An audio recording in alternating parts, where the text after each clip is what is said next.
बच्चों जल्दी जल्दी ज्वाइन ज्वाइन कर लें ताकि हम अपना सेशन स्टार्ट करें।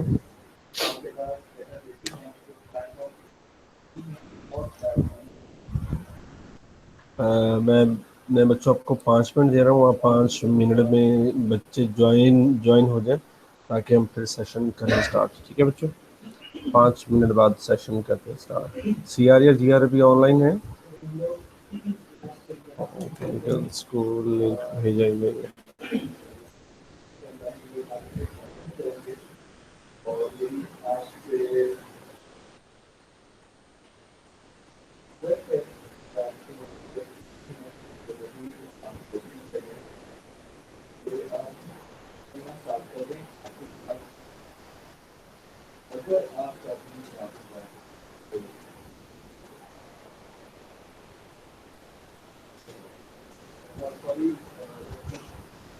बच्चे जल्दी जल्दी ज्वाइन कर लें। अभी सिर्फ 8 और से 14 स्टूडेंट्स ने किया है ज्वाइन, लेकिन 12th ने, ये 13।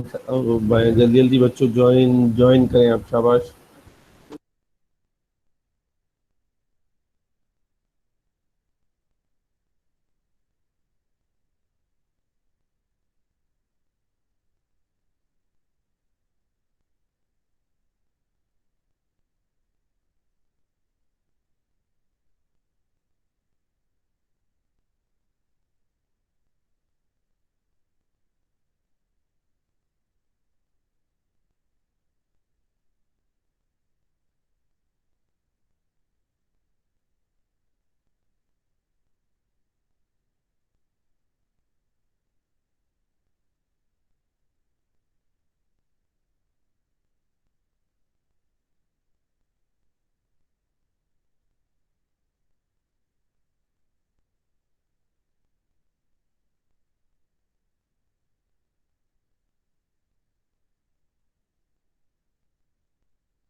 हाँ जी बच्चों, क्या करना है? अभी सिर्फ 18 स्टूडेंट्स ही आए हो यार। तो स्टार्ट करें, क्या कहते हो? हेलो। करें सर करें। बकिया क्लास है ही कहाँ पे यार? मैंने कुछ आपसे बातें भी करनी है। सर बच्चे ज्वाइन ही नहीं कर रहे। बस सर यही है ढूंढ। मैं बेटा आपके पेपर चेक किए मैंने। यकीन करो बहुत ही बुरे हालात हैं यार। मैं अब आपको कहाँ कहाँ पे ओब्लाइज करूँ, मुझे ये नहीं आ रहा समझ।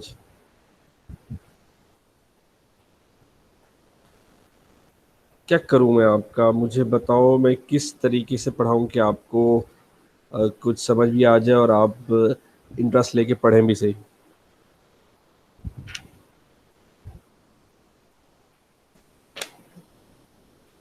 बोलो। ए में हाईएस्ट मार्क 6 है ऑब्जेक्टिव में, और मिनिमम 1। ये टॉपर्स का हाल है, टॉपर्स का हाल है, यानी कि उसके 6 नंबर है। ठीक है, और थ्योरी का तो पूछा ही नहीं कि बस आप लोगों ने मुझे लगता है पढ़ने की जहमत ही नहीं की है। पता नहीं आप स्टेटमेंट्स ही नहीं पढ़ते हैं, कॉपी पेस्ट की हुई सारी बुक से सारी स्टेटमेंट्स हैं, और आप लोगों ने वो ही नहीं देखी। क्या किया जाए अब बाप का?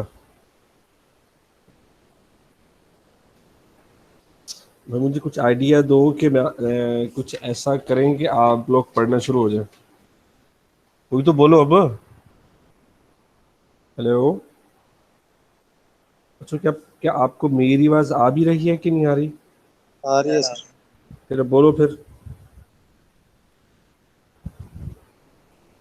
सोच रहे हैं सर कि क्या करें। क्या बड़ी कमाल की बात की है यार।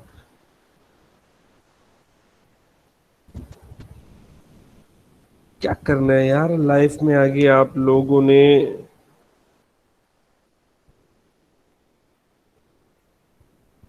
मैं यकीन करो,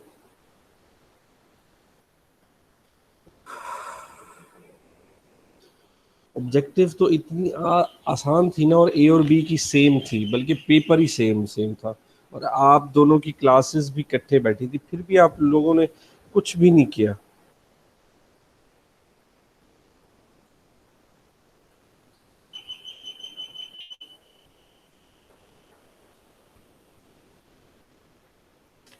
यार अब कोई बोले, बोले तो सही ना यार। अभी आप ये देखो कि आप लोगों के सीरियस होने की बात ये है कि अभी सिर्फ 16 और 6 22 लोग हैं।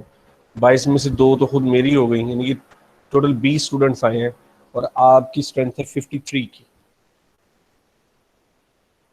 53 में से 20 लोग बैठे हो, 33 स्टूडेंट्स आए हैं ही नहीं क्लास में। अब कैसे होगा ये? क्या कोई कोई कोई फीमेल भी ऑनलाइन है? मैंने उन्हें नहीं मैसेज सर। तो भेज दिया था। फीमेल कोई भी नहीं है? फीमेल्स को मैसेज तो मैंने भेज दिया था। फीमेल्स को मैसेज तो हो गया बच्चों।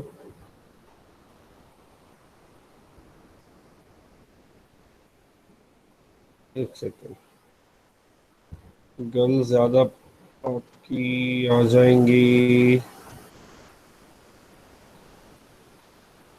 अस्सलाम वालेकुम।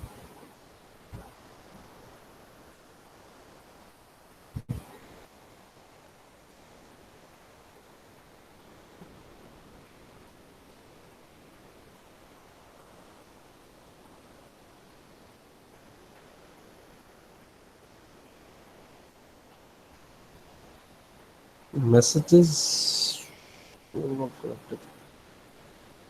मैसेज सेंड हैं, तो ये बच्चियां क्यों नहीं रीड रीड आउट कर रही? वो सिर्फ एक बच्ची ने किया है रीड आउट, लवीजा ने, तो बकिया अब एक और भी आ गई, जोहा।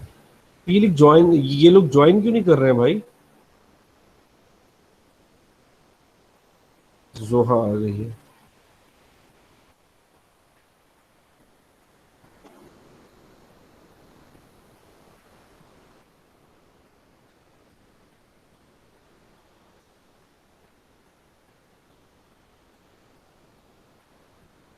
बच्चों अब बताएं क्या करना है।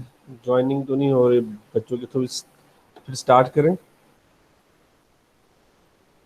यस सर कर लें। अच्छा, एक और भी स्टूडेंट आ गया। चलिए जी, हम फिर स्टार्ट करते हैं। आप लोग ये बताएं कि आप लोगों को क्या स्लाइड शो हो रही हैं। यस सर हो रही है। सर हो रही। अच्छा, ये बताइएगा कि स्लाइड्स चेंज हो रही हैं आपके पास के वही अस्सलाम वालेकुम वाली ही है। जी सर हो रही हैं। हो रही है। ठीक है, बस हम जी करते सर हैं हो सर। रही है। अब कुछ हाँ मुझे लगता सर। है स्ट्रेंथ। वालेकुम सलाम बच्चों। अच्छा बच्चों, एक चीज़ क्योंकि अब एकदम कुछ बूस्ट लगा है कि 30 के करीब स्टूडेंट्स आ गए हैं। बच्चों, सीन ये है कि आप लोगों के पेपर चेक करके मुझे बहुत ज़्यादा मायूसी हुई है। बहुत बुरे पेपर हैं आपके, तो आप लोग थोड़ी मेहनत करो बच्चों। आप ये देख लें कि ऑब्जेक्टिव में मैक्सिमम मार्क्स 6 हैं। ठीक है, और इतनी आसान ऑब्जेक्टिव थी कि बहुत आप लोगों को पहले से ही बता दिया हुआ था कि कहाँ से आनी है। उसके बावजूद भी आप लोगों ने इतना ज़्यादा अच्छा स्कोर नहीं किया है। ये बहुत ज़्यादा अलार्मिंग है मेरे मेरे लिए। फिर मुझे कुछ बच्चे आके कहते हैं कि सर आप पेपर बहुत सख्त चेक चेक करते हैं। मैंने कहा, बच्चों आप ना कीजिएगा सही पेपर, मार्क्स आ ही जाते हैं आपके। लेकिन अब बच्चे अगर पेपर अटेम्प्ट ही बुरा करें या छोड़ के आ जाएं तो दुख तो होता है ना बच्चों, कि नहीं। जी सर। दोनों क्लासों का पेपर भी सेम था और आप इकट्ठे एक ही रूम में बैठे हुए थे। उसके बावजूद ऐसा रिजल्ट, मुझे बड़ा दुख हुआ। चलिए जी, हम स्टार्ट करते हैं। अगर आप लोगों को स्लाइड शो हो रही है, देखो नसीहत करना मेरा फर्ज है यार। अगर आप लोगों को बुरा लग रहा हो तो आप इसे सिर्फ अपना एक चैलेंज लें और आगे पढ़ें। बस मैं सिर्फ ये चाह रहा हूँ, बुक पढ़ा करो यार। नहीं पढ़ोगे तो यार फायदा नहीं है, ये आपको आगे काम आएगा कोर्स। सिर्फ मेहनत करो यार।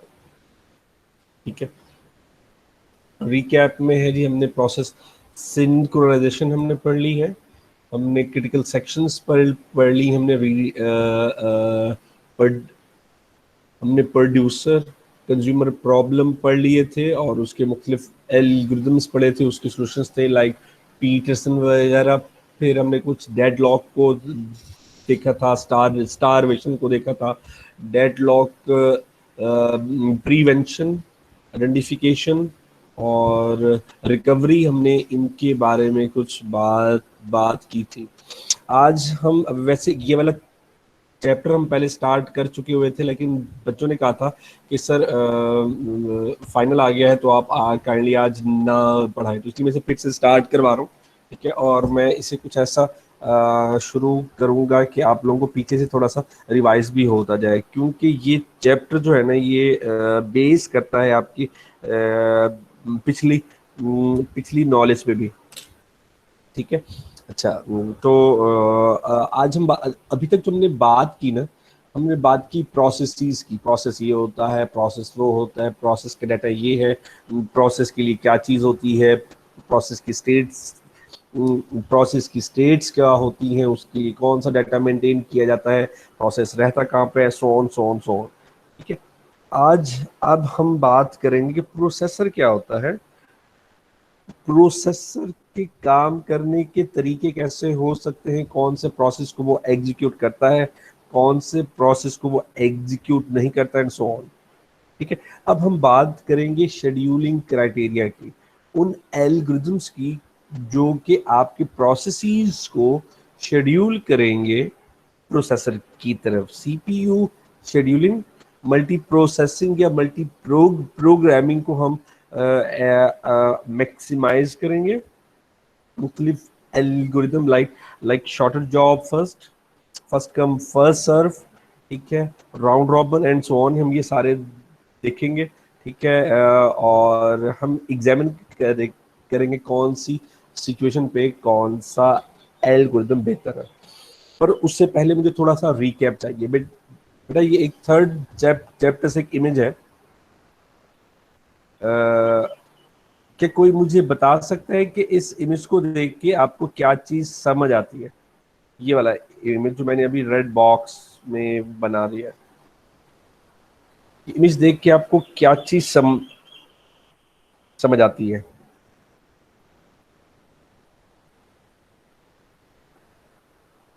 BSIT 4th A मैं आपसे पूछ रहा हूँ बेटा बच्चों।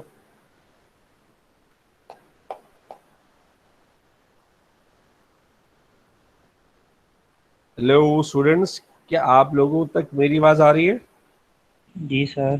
तो भाई मैं यस वही सर। पूछ यस यस कर रहे हो। मैं ये पूछ रहा हूँ जो इमेज मैंने अभी रेड बॉक्स में आप लोगों के लिए डिस्प्ले की है, इसे देख के आपको कुछ समझ आता है? सर ये प्रोसेस साइकिल है। प्रोसेस साइकिल आपको याद है क्या था? प्रोसेस लाइफ साइकिल ये है, ठीक है।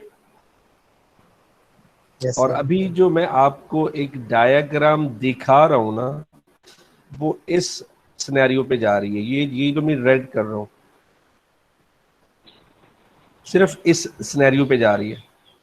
Running, waiting, ready, running, waiting, ready. इसमें बच्चों दिखाया ये गया है कि प्रोसेस जैसे ही लोड होता है एग्जीक्यूशन के लिए, जब तक वो एग्जीक्यूट हो रहा होता है हम उसे बोलते हैं सीपीयू बर्स्ट।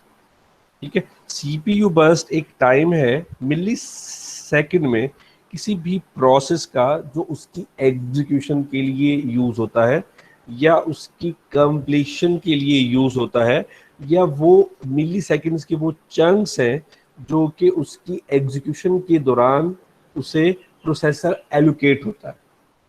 ठीक है जी। सीपीयू बर्स्ट आप ये कह सकते हो किसी भी तमाम प्रोसेसेस के एग्जीक्यूशन टाइम को आप सीपीयू बर्स्ट कह सकते हो, मेजर्ड इन मिलीसेकंड्स। ठीक है। आईओ बर्स्ट आपका प्रोसेस या एग्जीक्यूट हो रहा होगा या वो आईओ बर्स्ट में होगा। ठीक है। जब आप सीपीयू बर्स्ट से आईओ बर्स्ट की तरफ जाएंगे तो आप वेटिंग में आ जाएंगे, वेटिंग से फिर से आप रेडी और फिर रनिंग में एंड सो ऑन। ये डायग्राम हमने थर्ड चैप्टर में पढ़ी थी, याद है? सर ये सीपीयू बर्स्ट को हम सीपीयू बिजी टाइम भी ले सकते हैं ना, तो सीपीयू ना, बिजी है इसमें। सीपीयू बिजी नहीं होता बेटा। चलो आप कह सकते हो एक लिहाज से, लेकिन जो आपके प्रोसेस की जो टाइम मिली सेकेंड्स में है, जो कि एग्जीक्यूशन टाइम में होना है, बस हमने ये मैक्सिमाइज करना है, ये हमने इंश्योर करना है कि सीपीयू अनबिजी ना हो, हर वक्त बिजी रहे। ठीक है, क्लियर होती बात? आगे चले।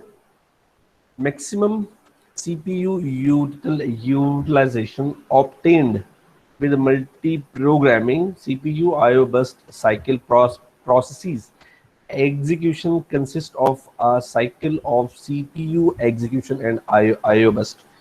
वो ये कहता है कि सीपीयू और आईओ बस जो है आपका, ये एक सर्कुलर या एक सीक्वेंशियल आपका ग्रो है किसी भी प्रोसेस के लिए, कि वो आपका एक प्रोसेस या सीपीयू बर्स्ट में होगा या आईओ बर्स्ट में होगा या वेटिंग में होगा। ये हम पहले भी पढ़ चुके हुए हैं। CPU burst followed by an IO burst.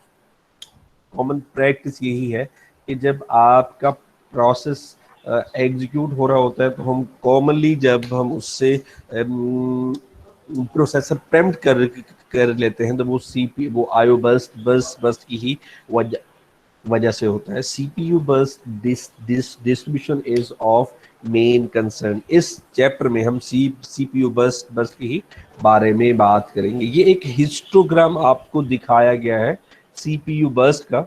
ठीक है, यहाँ पे एक आपका सीपीयू जो सॉरी जब ये ग्राफ स्टार्ट हुआ है तो आपका सीपीयू 40% तक यूज हो रहा था, ठीक है, जो कि 150 प्लस तक किया है, और उसके बाद एकदम उसमें डिके आता है, वो 30 पे आता है, और 18 पे वो स्टेबल हो जाता है।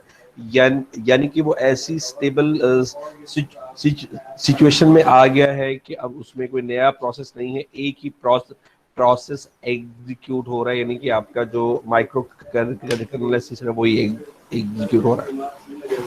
ठीक है, ये मैं एक छोटा सा रिकैप है।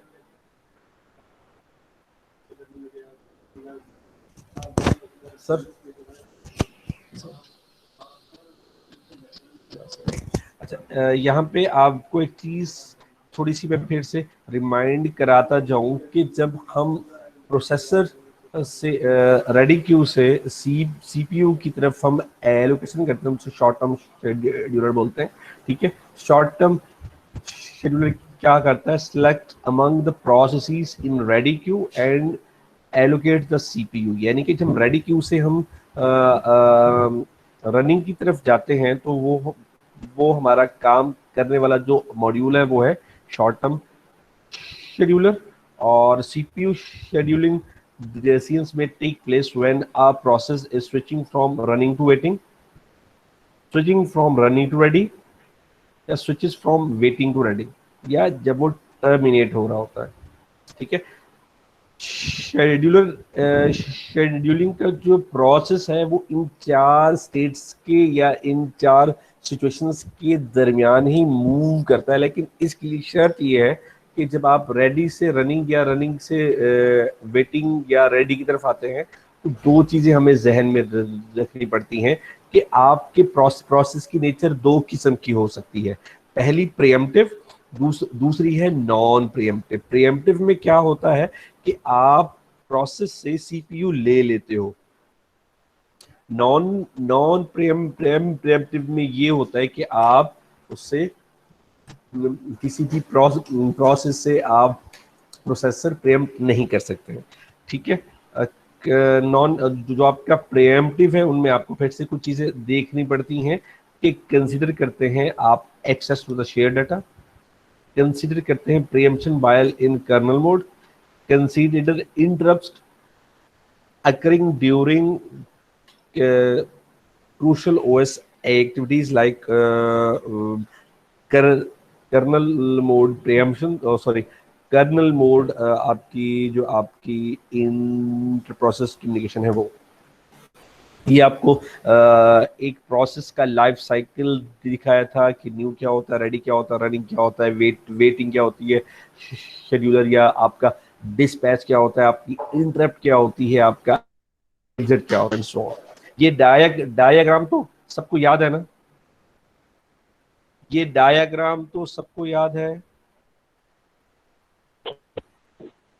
यस सर, याद है। जी ठीक है सर। जी, हम आज के टॉपिक की तरफ आते हैं। ठीक है, हमने पढ़ा था जो आपने अभी जो आपने बताया है प्रीएम्प्टिव और नॉन प्रीएम्प्टिव, प्रीएम्प्टिव में आपने ये बताया है कि हम सीपीयू ले सकते हैं, लेकिन नॉन प्रीएम्प्टिव में हम किसी भी सूरत जो है वो सीपीयू नहीं ले सकते। हाँ जी। और सर अभी जो आपने ये सीपीयू ब्रस्ट बताया था उसमें आपने 2 वर्ड्स बोले थे, कंप्लीशन भी और प्रोसेस की कंप्लीशन भी और प्रोसेस की एग्जीक्यूशन भी। हाँ जी, ये मैं आपको तो अभी एक एग्जांपल करवाता हूँ, उसमें हर चीज आपको बताता हूँ। नहीं सर वो ठीक है, लेकिन मैं ये पूछना चाह रही थी कि सीपीयू ब्रस्ट में हमारे पास जब प्रोसेस एग्जीक्यूशन के दौरान भी एग्जीक्यूशन भी होगी और कंप्लीशन भी होगी। ना ना ना ना ना ना ना ना, सुने सुने सुने, क्योंकि सीपीयू रेडी बर्स्ट, से पहले होता है ना हमारे पास ये। तो देखिए सीपीयू बर्स्ट, मैं आपको इस डायग्राम से इसकी डेफिनेशन बताता हूँ। मुझे जरा एक इरेजर मिल जाए, मैं इस सारे को जरा करूँ रिमूव। अच्छा ये देखें, किसी भी प्रोसेस, कोई प्रोसेस जब यहाँ पे रिसीव हुआ और जब यहाँ पे टर्मिनेट हुआ ना, वो उस प्रोसेस के लिए उसका बर्स्ट टाइम होगा। कहाँ से रिसीव हुआ और कहाँ से टर्मिनेट हुआ आपका कर्सर। हाँ, जितनी भी देर में वो एग्जीक्यूट हुआ है, वेटिंग का टाइम निकाल के उसका सिर्फ बस टाइम क्या होगा, सिर्फ आपका एग्जीक्यूशन टाइम, जब वो रनिंग में रहा है बस। ठीक है, जब आपका प्रोसेस रनिंग में रहा है ना। हाँ जी, बोलिए बोलिए।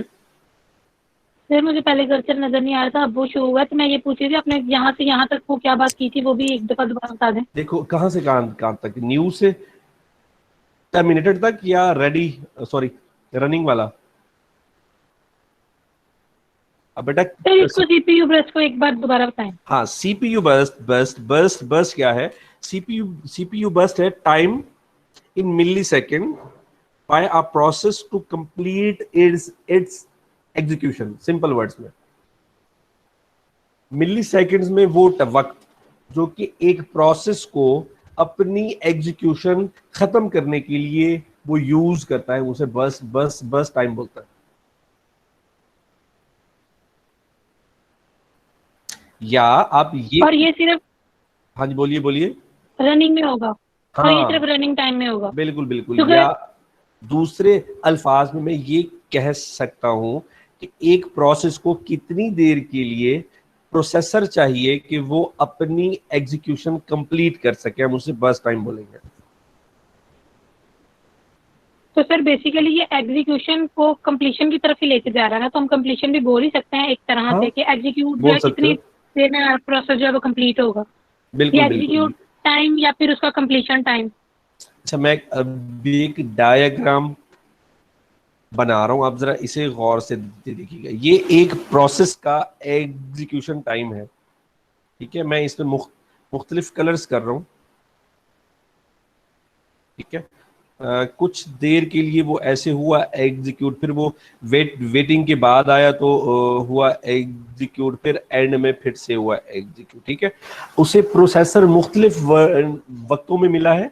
शुरू में उसे मिला तो वो ग्रीन, फिर येलो और फिर ब्लू हुआ, ठीक है? लेकिन जो उसका टोटल एग्जीक्यूशन टाइम है ना, वो इस पॉइंट से लेकर इस पॉइंट तक है। ये आपका बर्स्ट टाइम है, हम इसे मेजर करते हैं मिली सेकेंड्स में। क्लियर हो गई बात? इसके अंदर तो सर वो टाइम भी आ रहा है। नहीं, हमने इसमें वो देखा ही नहीं। वेटिंग टाइम आपका, मतलब इंटरप्ट वेटिंग टाइम हमने टाइम हम कुछ लोगों नहीं ने लिया। कैलकुलेट नहीं करना, नहीं वेटिंग टाइम नहीं कैलकुलेट करना। नहीं करना, जितने टाइम में बस एग्जीक्यूशन हो रही है वही टाइम करना है, टोटल सिर्फ कंप्लीशन का टाइम execute। देखना ही नहीं है। हाँ, और जितनी बस जितनी देर के लिए सिर्फ एग्जीक्यूट हो रहा है execution। उतना जितनी देर के लिए उसे प्रोसेसर मिलेगा, बस, हमने और कोई बात नहीं करनी उसमें। क्लियर हो गई बात? डिस्पैचर क्या है? इस डायग्राम में हमने सब बातें कर ली हैं, सिर्फ इस सर? डिस्पैचर को नहीं देखा। हाँ जी सर ये प्रिमिटिव और नॉन प्रिमिटिव ये ऐसे कौन से होते हैं प्रोसेस, जो कोई भी ऐसे एग्जांपल दे दें कि बच्चों, हमने इस पे 2 लेक्चर्स में डिटेल के साथ की थी बात, ठीक है? ऐसे प्रोसेसेस जो कि कोई भी डाटा प्रोड्यूस कर रहे होते हैं, ठीक है, तो हम उनकी नेचर नॉन प्रीएम्प्टिव कर देते हैं कि उनसे प्रोसेसर लिया नहीं जा सकता, ठीक है?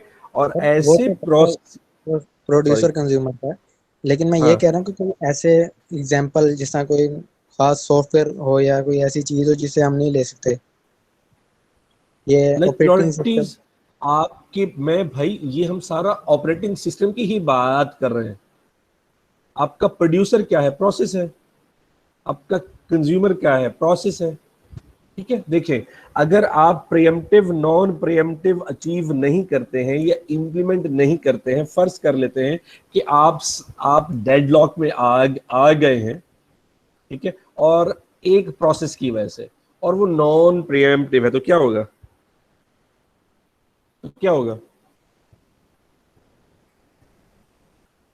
हेलो? फिर सारा वो क्लोज हो जाएगा, हमारा सिस्टम नहीं, काम क्लोज करने ही नहीं होगा। आपका प्रोसेसर स्टक हो जाएगा और आप उसी स्टेट पे रहेंगे अंटिल आप अपने सिस्टम को शट डाउन ना कर दें, ठीक है? अच्छा, ये हम रिकवरी थी के बाद डेडलॉक में, जब आप ऐसे करते हैं तो आप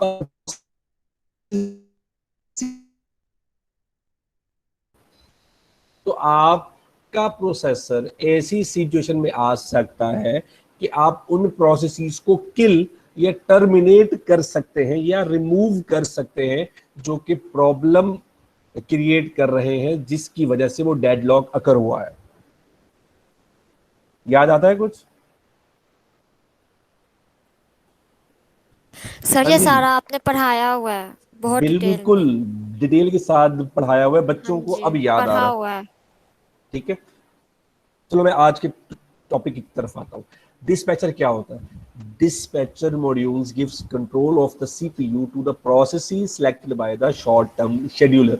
ठीक है, जो शॉर्ट टर्म शेड्यूलर होता है ना, वो करता क्या है कि प्रोसेस सेलेक्ट करता है, और डिस्पैचर क्या क्या करता है? प्रोसेसर एलोकेट करता है।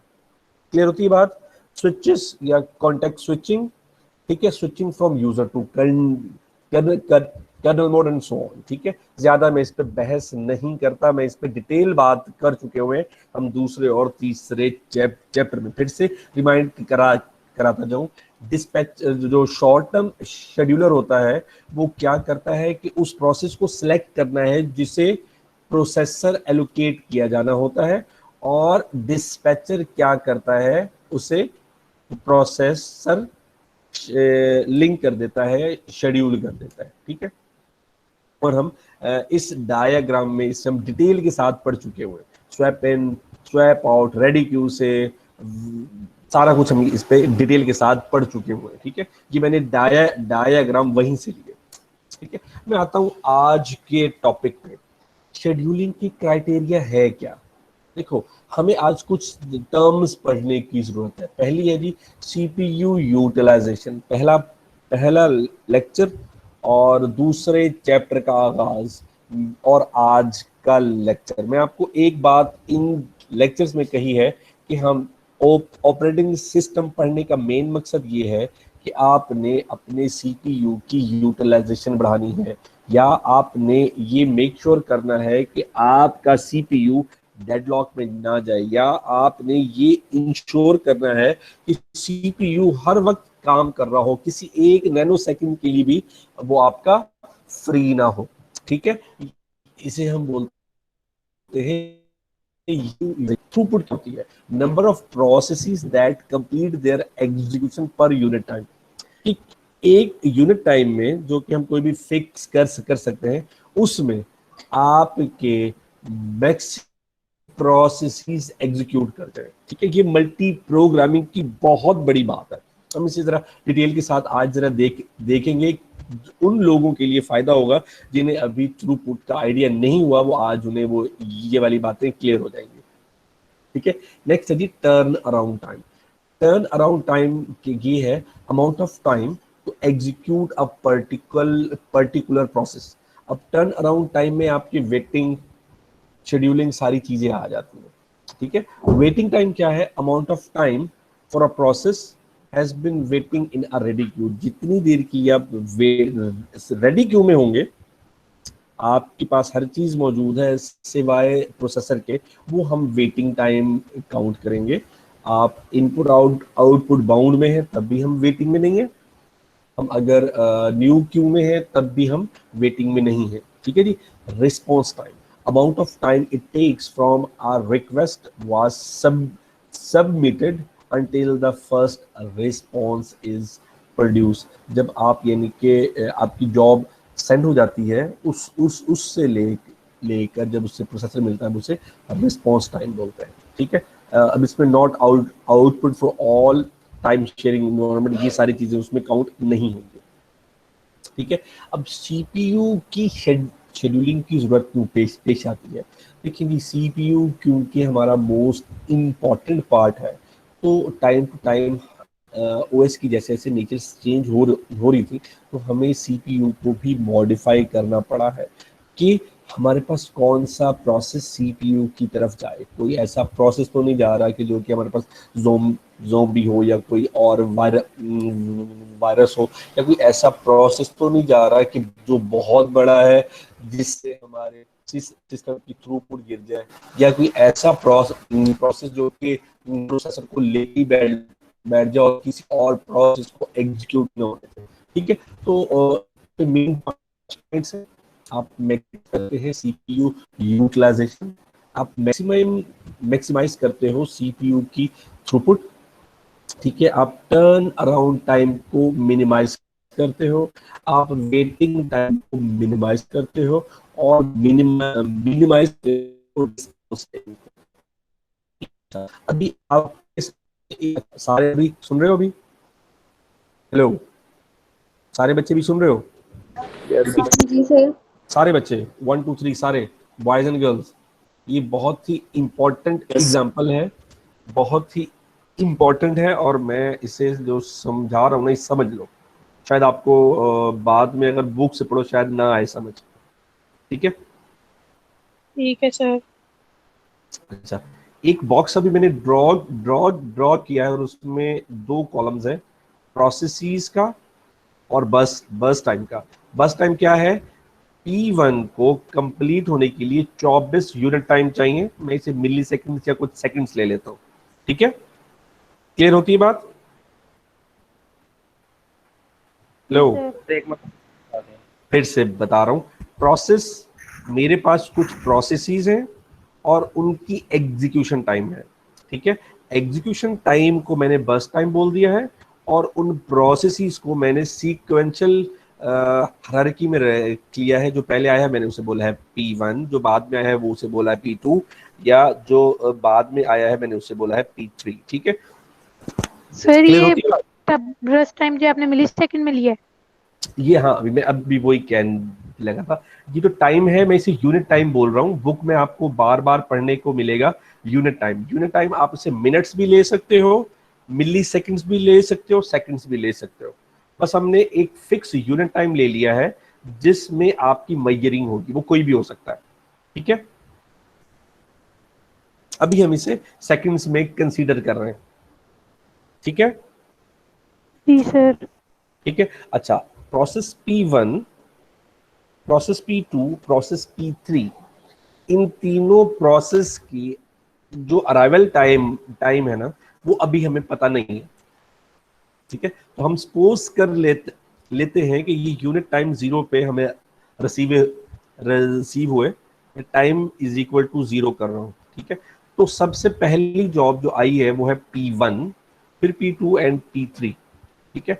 अब पहली जॉब जो आई है तो उसका वेटिंग टाइम बिल्कुल नहीं होगा। ठीक है? उसकी एग्जीक्यूशन स्टार्ट हो जाएगी। ठीक है जी? अच्छा, 24 सेकंड्स के बाद, ये 24 मिली सेकंड्स के बाद P2 जो मेरे क्यू में मौजूद है, ये रेडी क्यू में मौजूद था। ठीक है? फिर वो एग्जीक्यूट होना शुरू हो गया 24 से लेकर 27 तक। ठीक है? P2 एग्जीक्यूट होगा। ठीक है?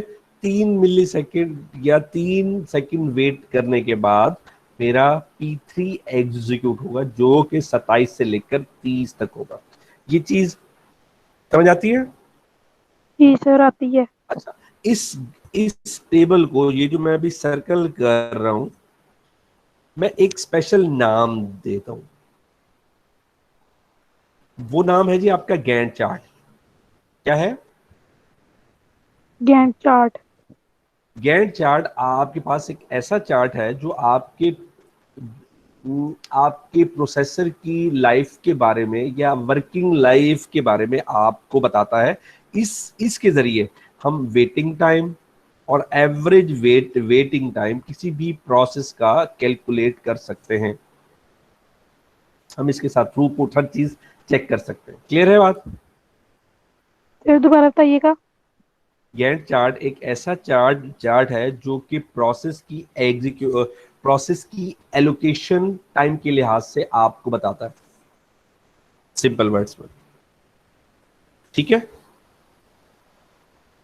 ओके, तो बोलो कोई, अगर नहीं आया तो मैं आपको कुछ और दूंगा हिंट। हेलो बच्चों, क्या सबको नहीं आई मेरी ना आवाज आ समझ रही है? सर। फिर बोलो ना। ये देखो, गैंट चार्ट एक ऐसा चार्ट है जो कि प्रोसेसर की एलोकेशन बताता है टाइम के लिहाज से मुख्तलिफ प्रोसेसेस के दरमियान। अब जो आप सर मौजूद है आपने ये ये क्या है, आपको बता। गैंट चार्ट जो है वो मुख्तलिफ प्रोसेसेस के दरमियान जो है वो एलोकेशन टाइम बताता है। हाँ, ये जो गैंट चार्ट अभी आपके सामने मौजूद है, ये आपको ये शो शो शो कर रहा है कि सीपीयू ने या प्रोसेसर ने 30 यूनिट टाइम्स में प्रोसेस P1, P2 और P3 को एग्जीक्यूट किया, जिसमें P1 सबसे पहले एग्जीक्यूट हुआ 0 to 24, फिर उसके बाद P2 जो कि 24 to 27 एग्जीक्यूट हुआ, और एंड में P3 प्रोसेस एग्जीक्यूट हुआ जो कि प्रोसेस यूनिट टाइम 27 to 30 पे एग्जीक्यूट हुआ। क्लियर होती है बात? Yes sir. गुड हो गया। अच्छा, अब मैं एवरेज वेटिंग टाइम लेना चाह रहा हूं। वेटिंग टाइम क्या होता है? वो टाइम जो आपका प्रोसेसर वेट करता है कि उसे प्रोसेसर मिल जाए। मैं पीछे आ रहा हूं एक डायग्राम पे, ये वाली पे, ठीक है। वेटिंग टाइम क्या क्या क्या होता है? वो टाइम जब आप रेडी क्यू में हैं और आप वेट कर रहे हैं कि आपको प्रोसेसर मिल जाए।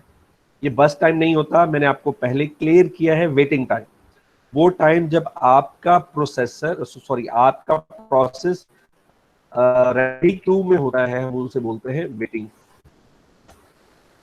ठीक है, तो मैं फिर से आ रहा हूँ हमारी करंट स्लाइड पे, जो कि एग्जांपल वाली है। वेटिंग टाइम प्रोसेस P0 के लिए, P1 के लिए, P1 क्योंकि शुरू में आया गैंट चार्ट के मुताबिक और फौरन से प्रोसेसर मिल गया।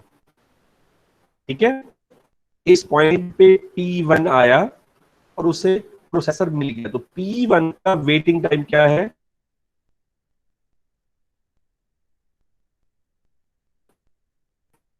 हेलो,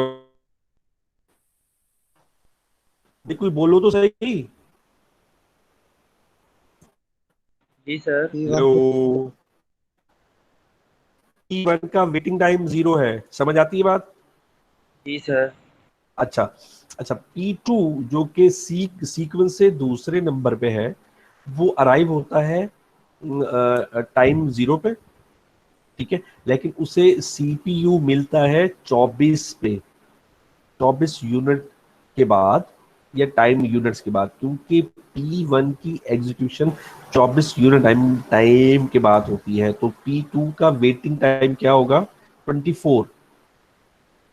ठीक है, और P3 को सीपीयू एलोकेट होता है 27 यूनिट टाइम्स के बाद, तो उसका वेटिंग टाइम हो गया 27। Excuse me sir. जी बेटा। सर मुझे पूरा लेक्चर समझ आ रही थी, वो जब अच्छा मैंने आपसे क्वेश्चन किया उसके बाद मेरा इंटरनेट नहीं सही चल रहा सर, इसलिए मुझे आधा ये समझ आया, तो आप इसकी प्लीज रिकॉर्डिंग सेंड कर दीजिएगा। ठीक है, मैं आपको कर दूंगा। ठीक है सर लेकिन अच्छा, प्लीज हमारी हमारी क्लास का यूट्यूब लिंक दीजिएगा, वो उसके अंदर ज्यादा पॉइंट्स क्लियर हो जाते हैं। ठीक है, मैं आपको ये यूट्यूब पे अपलोड करके दे दूंगा। ठीक है, अब जी सीपीयू सर। प्रोसेस 1 का जो वेटिंग टाइम है वो 0 है, प्रोसेस 2 का वो जो वेटिंग टाइम है वो 24 है, और प्रोसेस 3 का वेटिंग टाइम है 27। ठीक है, अच्छा, अब मैं इसकी एवरेज वेटिंग टाइम कैलकुलेट करना चाहता हूं, तो मैं क्या करूंगा? 0 को, 24 को और 27 को एड अप करके 3 पे डिवाइड कर देता हूँ, like this. Average waiting time is equal to 0 plus 24 plus 27 whole divided by 3। तो मेरा एवरेज वेटिंग टाइम इस गैंट चार्ट के मुताबिक 17 आ रहा है, फर्स्ट कम फर्स्ट सर्व के लिए। ठीक है बच्चों? जी ठीक है, यस सर।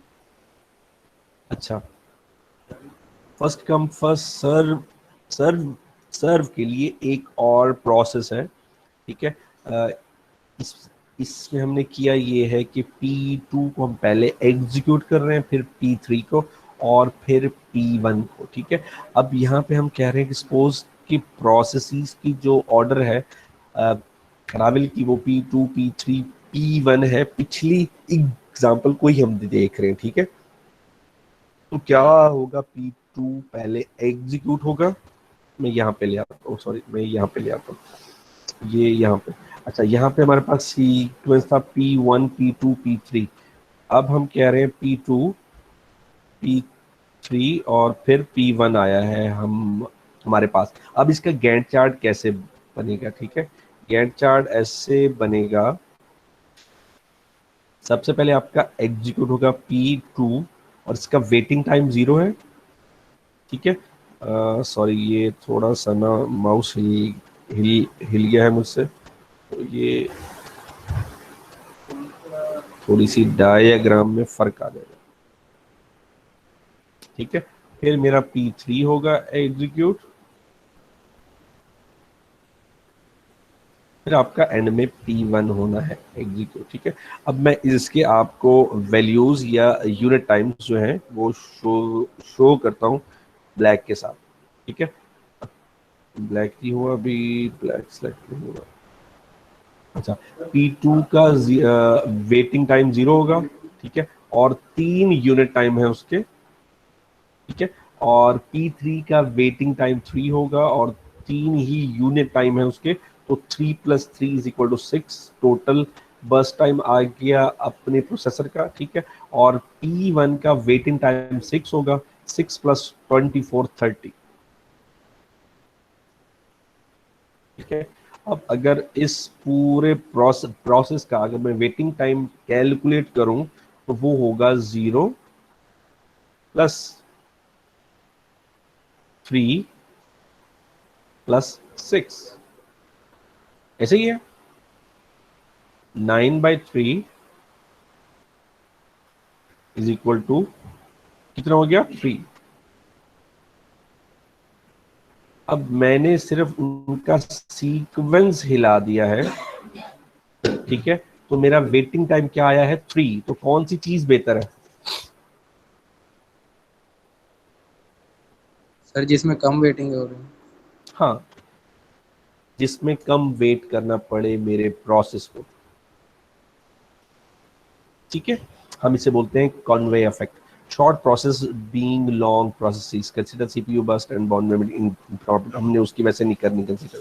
अच्छा सॉरी, मैं आपको यहीं तक अभी रोक रहा हूँ। FCFS तक ही मैं आपको रोक रहा हूँ। हमारा परसों फिर एक क्लास का एक सेशन है, लेकिन पहले 5 मिनट मुझे आप लोगों से ये चाहिए कि आप मुझे शेड्यूलिंग के बारे में बताएंगे और FCFS के बारे में बताएंगे। अगर आपको FCFS की बेसिक कंसेप्ट, खास तौर पे ये चीज़ें अगर आपको क्लियर नहीं है, गैंट चार्ट का नहीं पता, तो आगे की आपको चीज़ें समझ ही नहीं आनी है।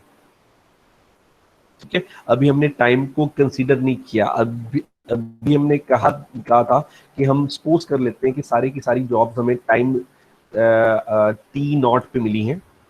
ठीक है, और हमने सिर्फ उनका जब सीक्वेंस किया है चेंज, तो हमारा एवरेज वेटिंग टाइम जो है वो मिनिमाइज हो गया है, तो हम उससे अच्छे रिजल्ट्स ले रहे हैं। तो हम अगर एल्गो को ही चेंज करें तो हम बहुत अच्छे अच्छे रिजल्ट्स ले सकते हैं। क्लियर होती है बात भाई? हेलो, जी सर, हो गई। चलो बच्चों, ठीक हो गया। अभी मैं आपको यहीं पे रोक रहा हूँ। ठीक है, नेक्स्ट हम जो इसके बकिया एल्गोरिथम से वो बाद में करते हैं डिस्कस। ये इसे जरा गौर से पढ़ लेना है, समझ लेनी है हर चीज। ठीक है बच्चों? ठीक है, सीआर है अभी? सीआर है अभी यहाँ पे? सीआर जी जी बोलिए। सर ये वीडियो ना YouTube पे अपलोड करते हैं नेटवर्क भाई मैं अभी कनेक्शन। करता हूँ। नेट मेरे पास जरा माठा है, लेकिन मैं आज करके ही जाऊंगा यहाँ से। ठीक है? जी सर। ठीक है बच्चों। अच्छा, मुझे ये बताएं कि सीआर अभी हैं? सर सीआर नहीं है। जीआर हैं? जी सर। जीआर बेटा, आप ना एक अटेंडेंस की एक स्नैपशॉट मुझे भी लेके भेज दें। अभी सिर्फ 27 स्टूडेंट्स ऑनलाइन है ओके सर। अभी। ऐसा ना हो कि पहले वाला कोई इमेज आप भेज रहे हो मुझे, मेरे साथ ऐसा भी हुआ। इसमें 2 रिपीटर्स भी मौजूद हैं। ठीक है बच्चों, ले लिया आपने? अटेंडेंस ले लिया आपने? जी सर हो गई। चलें, थैंक यू बच्चों। अब सारे बच्चे जा सकते हैं। मैं रिकॉर्डिंग रोक के लिंक जनरेट करूँ और आपको भेजूँ।